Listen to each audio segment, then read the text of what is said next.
বৈশ্বিক অস্থিরতা বা যুদ্ধের সময় যে অনিশ্চয়তা তৈরি হয়, সেই অনিশ্চয়তা বা আনসার্টেনটির সময় গোল্ড নাকি মার্কিন ডলার, কোথায় বিনিয়োগ করাটা বেশি নিরাপদ ও লাভজনক?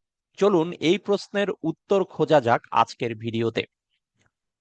আচ্ছা, এখন বিভিন্ন সময় বিশ্বে যেই আনসার্টেনটি তৈরি হয়, লেটস সে এখন যেটা মধ্যপ্রাচ্যের যেই ইরান ইসরায়েল ইউএস যুদ্ধ, বা এর আগে কোভিড এর সময় যেই ইকোনমিক আনসার্টেনটি, বা 2022 সালে যখন রাশিয়া ইউক্রেন যুদ্ধ শুরু হয়েছিল তখনকার যে আনসার্টেনটি বা ইনফ্লেশন বা ইকোনমিক ইনস্টেবিলিটি ইত্যাদি ইত্যাদি, প্রায় কিন্তু বিভিন্ন সময় বিভিন্ন ইস্যুতে জিওপলিটিক্যাল অস্থিরতা বা ইকোনমিক আনসার্টেনটি, এই এই সমস্যাগুলো তৈরি হচ্ছে এখনকার বিশ্বে। তো যেহেতু তৈরি হচ্ছে, একইভাবে এটা বাংলাদেশের অর্থনীতি অবশ্যই এটার বাইরে নয়। তো এক্ষেত্রে অনিশ্চয়তার সময় আসলে আমরা ধরে নেই যে যখনই একটা আনসার্টেনটি তৈরি হয় বা ইনফ্লেশন তৈরি হয়, তখন গোল্ডকে নর্মালি বিনিয়োগকারীরা একটা সেফ হেভেন হিসেবে ট্রিট করে। তখন স্বর্ণে বিনিয়োগ বেড়ে যায়, রিটেল ইনভেস্টররাও স্বর্ণে বিনিয়োগ করে, বা বিভিন্ন ব্যাংকের বিশ্বের বিভিন্ন ব্যাংকের যেটা কেন্দ্রীয় ব্যাংক আছে বিভিন্ন দেশে, তারাও দেখা যাচ্ছে যে লেটসে গোল্ড কিনে সেটাকে বিনিয়োগ করে। ইউএস ডলার রিজার্ভের পরিবর্তে গোল্ড রিজার্ভের দিকে তাদের ফোকাসটা বেশি হয় তখন। আচ্ছা, এখন বিষয়টা হচ্ছে গোল্ড আর ইউএস ডলার, এই ধরনের আনসার্টেনটি পিরিয়ডে আসলে আপনি একজন রিটেল বিনিয়োগকারী হিসেবে কোথায় বিনিয়োগ করাটা আপনার জন্য নিরাপদ? এটা আসলে উত্তর হচ্ছে যে এখন গোল্ড কিন্তু এই পৃথিবীতে লিমিটেড সাপ্লাই। কারণ গোল্ড নর্মালি কি হয়, মাটির নিচ থেকে যেটা মাইনিং করে, ভূপৃষ্ঠের নিচ থেকে আন্ডারগ্রাউন্ড থেকে মাইনিং করে করে বা বিভিন্ন জিওলজিক্যাল প্রসেস বা সার্ভের মাধ্যমে মাটির নিচের যেই ভূতাত্ত্বিক কাঠামো সেটাকে অ্যানালাইসিস করে দেন হচ্ছে মাইনিং করে গোল্ডকে এক্সট্রাক্ট করা হয় আন্ডারগ্রাউন্ড থেকে।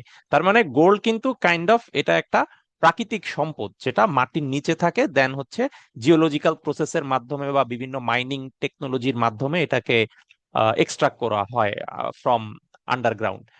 কাজেই যেহেতু এটা একটা প্রাকৃতিক সম্পদ বা মাটির নিচ থেকে এক্সট্রাক্ট করতে হয়, কাজেই এটা সাপ্লাইটা কিন্তু লিমিটেড। অবশ্যই মাটির নিচে আনলিমিটেড গোল্ড বা এই ধরনের কোনো ন্যাচারাল রিসোর্স থাকে না। আচ্ছা, এখন আর ইউএস ডলার যেটা, সেটা যেহেতু আমেরিকার যে কেন্দ্রীয় ব্যাংক আছে যেটা federal reserve of new York, তো ফেড যেহেতু এই ইউএস ডলারটা চাইলেই কিন্তু আমেরিকার যেই ট্রেজারি বিভাগ আছে, তো তারা চাইলেই কিন্তু ইউএস ডলারটা ডিজিটালি অথবা ফিজিক্যালি ছাপাতে পারে। চাইলেই ডিজিটালি ইউএস ডলার তারা ক্রিয়েট করতে পারে বা ফিজিক্যালি তারা প্রিন্ট করে বাজারে ছাড়তে পারে। যদিও এটা চাইলে আনলিমিটেড করতে পারে, বা নর্মালি আনলিমিটেড এটা ট্রেজারি বিভাগ করে না, কারণ এটা হচ্ছে কাইন্ড অফ কোয়ান্টিটেটিভ ইজিং বা ইন্টারেস্ট রেট অ্যাডজাস্টমেন্ট বা মনেটারি পলিসি বা ইনফ্লেশন কন্ট্রোল, এগুলো সাপেক্ষে নর্মালি ফেডারেল রিজার্ভ একটা সিদ্ধান্ত নেয় যে কত আসলে ক্যাশ ডলার বাজারে ছাড়া হবে, এবং সেটার ভিত্তিতে মার্কিন ট্রেজারি বিভাগ তারা তখন সেই ইউএস ডলার প্রিন্ট করে বাজারে ছাড়ে। তো কাজেই যদিও এটা থিওরেটিক্যালি বলা যেতে পারে ইউএস ডলারের সাপ্লাইটা আনলিমিটেড, বাট সেই অর্থে আনলিমিটেড না। এটা ফেডারেল রিজার্ভের যে quantitative easing, interest rate adjustment, monetary policy, inflation control, এগুলোর ভিত্তিতে তাদের সিদ্ধান্তের সাথে সমন্বয় করে ফেডারেল রিজার্ভ ডিজিটালি বা ফিজিক্যালি ইউএস ডলার প্রিন্ট করে থাকে বা বাজারে সাপ্লাই দিয়ে থাকে।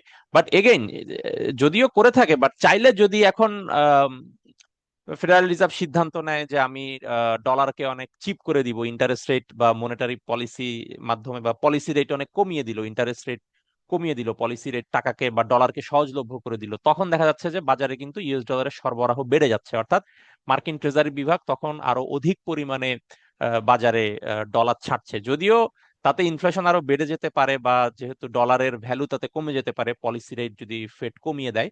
বাট থিওরেটিক্যালি চাইলে তারা সেটা অবশ্যই করতে পারে।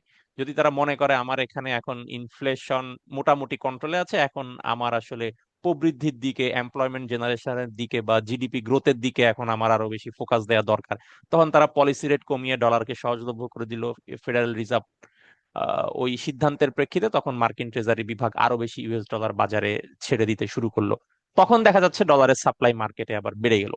তো কাজেই সেটা সম্ভব, চাইলেই ট্রেজারি বিভাগ সেটা ইউএস ডলার প্রিন্ট করে মার্কেটে ছাড়তে পারে, কিন্তু গোল্ডের সেটা কিন্তু সম্ভব না, কারণ গোল্ড যেহেতু মাটির নিচে থাকে, ওটা জিওলজিক্যাল প্রসেসের মাধ্যমে মাইনিং করে মাটির নিচ থেকে এক্সট্রাক্ট করে আনতে হয়।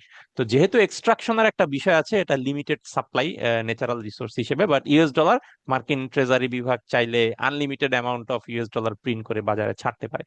তো সেই সেন্সে যেহেতু গোল্ডের সাপ্লাইটা লিমিটেড, ওটার একটা স্ক্যারসিটি আছে, সেই হিসেবে আমি বলবো যে during the global uncertainty period কিন্তু এই গোল্ডে বিনিয়োগ করাটা কিন্তু মাচ মোর সেফার দেন ইউএস ডলার ইনভেস্টমেন্ট, যেহেতু গোল্ডের সাপ্লাইটা লিমিটেড, এটা ন্যাচারাল রিসোর্স।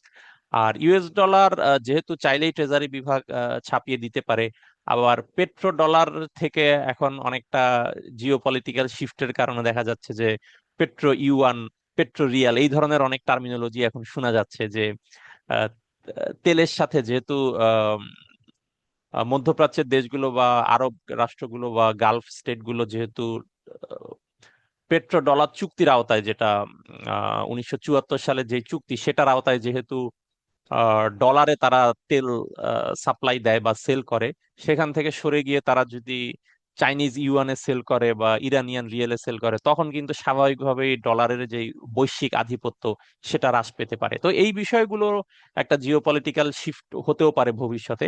বাট গোল্ডের সাপ্লাই যেহেতু লিমিটেড ন্যাচারাল রিসোর্স হিসেবে, সেহেতু গোল্ডের একটা চাহিদা সব সময় থাকবে, কারণ এটা সাপ্লাই তো আর আনলিমিটেড না। আর ইউএস ডলার চাইলে ট্রেজারি বিভাগ আনলিমিটেড মানি প্রিন্ট করে সাপ্লাই দিতে পারে। আবার যদি আমরা পেট্রো ডলার থেকে শিফট করে দেখা যাচ্ছে যে পেট্রো ইউয়ানে চলে যাচ্ছি, পেট্রো রিয়ালে চলে যাচ্ছি, যে বিশ্বের বিভিন্ন দেশকে তখন তেল কিনতে হচ্ছে চাইনিজ ইউয়ানে বা ইরানিয়ান রিয়েল দিয়ে বা সৌদি রিয়েল দিয়ে, এই ধরনের ঘটনা যদি ঘটে, তখন স্বাভাবিকভাবেই দেখা যাবে বিশ্বের বিভিন্ন দেশ তখন তাদের ফরেন কারেন্সি রিজার্ভ হিসেবে ইউএস ডলারকে না রেখে দেখা যাচ্ছে যে অন্য কোনো কারেন্সি রাখছে, চাইনিজ ইউয়ান হোক বা আহ, ইরানিয়ান রিয়েল হোক, বা যেটা দিয়ে তারা তেল কিনতে পারে। কারণ একটা স্ট্যাটিস্টিক্সে দেখলাম যে 1999 সালে বিশ্বের বিভিন্ন দেশের যে ফরেন কারেন্সি রিজার্ভ, ওটার টোটাল অ্যারাউন্ড 75% ছিল ইউএস ডলারে।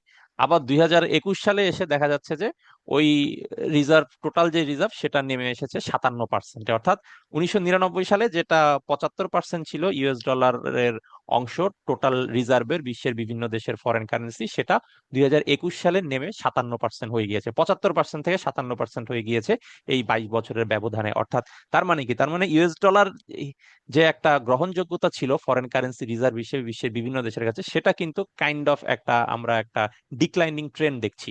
তো এবং ভবিষ্যতেও যদি পেট্রো ডলার থেকে বের হয়ে আমরা অন্য কোনো কারেন্সিতে যদি আরব রাষ্ট্রগুলো, মধ্যপ্রাচ্যের রাষ্ট্রগুলো তাদের ডলার সেল করতে শুরু করে, তখন স্বাভাবিকভাবেই বিশ্বের দেশগুলো ওই ডলারে, সেটা চাইনিজ ইউয়ান হোক, ইরানিয়ান রিয়েল হোক বা রাশিয়ান কোনো কারেন্সি হোক, যেটাই হোক, ওই অন্য কারেন্সিতে তখন তাদের ফরেন রিজার্ভ রাখতে শুরু করবে। সো তখন কিন্তু ডলারের আধিপত্য বা প্রভাব স্বাভাবিকভাবে কমে যাবে, বা ইউএস ডলারে তখন ডিভ্যালুয়েশন হতে পারে। তো সেই ক্ষেত্রে আপনি যদি ইউএস ডলারে ইনভেস্ট করেন during the global period of uncertainty, তখন কিন্তু একটা ঝুঁকি থেকে যাচ্ছে, বাট যেটা গোল্ডের ক্ষেত্রে নেই। তো আমার মনে হয় আজকের ভিডিওর মাধ্যমে এই বিষয়টা ক্লিয়ার হয়েছে যে বৈশ্বিক অনিশ্চয়তা বা যুদ্ধের সময় আপনার আসলে কোথায় বিনিয়োগ করাটা সেফ, আর gold or US dollar. But তারপরও যদি কোনো কোশ্চেন থাকে বা কোনো ক্লারিফিকেশন লাগে, আমাকে কমেন্টে জানাবেন, আমি খুব স্বল্পতম সময়ের মধ্যেই কিন্তু আপনার কমেন্টের উত্তর দিয়ে দিব। ধন্যবাদ।